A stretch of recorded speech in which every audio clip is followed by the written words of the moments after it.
Guys, सो अभी latest जो announcement आपको पता होगा कि आ चुका है, जहां पे इंडिया और यूएस का ट्रेड डील अनाउंस हो चुका है। हाँ, अनाउंस हो चुका है, साइन अभी नहीं हुआ, रेटिफाई होना बाकी है और डिटेल्स भी बहुत ज्यादा आना बाकी है। सो ये एक चीज है। और दूसरा, यहां पे जो कहा जा रहा है कि US has agreed to reduce reciprocal tariffs on India from 25% to 18%, और इसमें पेनलाइज टैरिफ्स भी नहीं रहेंगे। और इन रिटर्न इंडिया को क्या करना पड़ेगा?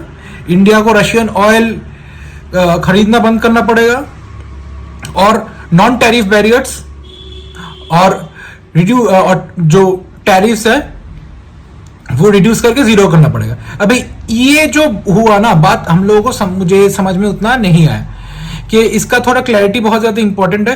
क्या इसका मतलब ये है कि इंडिया को अपना जो एक्सपोर्ट्स टू यूएस है उसमें 18% टैरिफ देना पड़ेगा, रेसिप्रोकल टैरिफ जो है, और यूएस का जो एक्सपोर्ट्स टू इंडिया है उसमें जीरो टैरिफ लगेंगे? तो अगर ऐसा होता है तो ये कैसे हमारे हित में है? और हमारे डोमेस्टिक इंडस्ट्रीज का भी क्या होगा? तो ये इसका details, to be honest, clarity उतना नहीं है, तो वो एग्जैक्टली क्या है वो देखना पड़ेगा। Non tariff barriers to zero, ठीक है, फिर भी समझ में आता है। ये गया नंबर 1। और दूसरा ये है कि India will get access to Venezuelan oil reserves. मतलब इसमें ऑब्वियसली वी ऑल नो कि Venezuela is the highest producer of oil, तो उसका एक्सेस हम लोगों को मिलेगा। So hopefully might benefit us, and this benefit should be passed on to the consumers. अभी देखा जाता है क्या आगे क्या होता है। इंडिया कहाँ जा रहा है कि has committed to $500 billion investment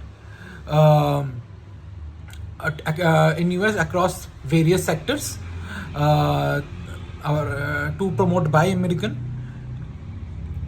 देखिए, टू बी ऑनेस्ट, ये जो है ना यूएस का, मतलब अंडर प्रेसिडेंट ट्रम्प, पता नहीं हम लोग कितना भरोसा कर सकते हैं, क्योंकि ऐसा भी देखा गया है कि ट्रेड डील भी हो भी चुका है, साइन भी हो चुका है, और फिर भी शायद टैरिफ लगा दिया जाए। ट्रेड डील्स का बात भी होने से बाद भी टैरिफ लगा दिया जा रहा है। So we are not sure how much we can rely on this. ये एक नंबर 1 है। और दूसरा चीज ये है, एक चीज तो बहुत नोटिस करनी पड़ेगी, चाहे वो ऑपरेशन सिंदूर हो या फिर ट्रेड डील हो, अनाउंसमेंट पहले ट्रंप को ही करना है। इंडिया बाद में करता है, बट पता नहीं इसमें भी हम लोग नैरेटिव मारे हुए थोड़ा पीछे रह गए कि नहीं, we are not sure, but announcement तो ट्रंप ही पहले करता है। Thank you so much.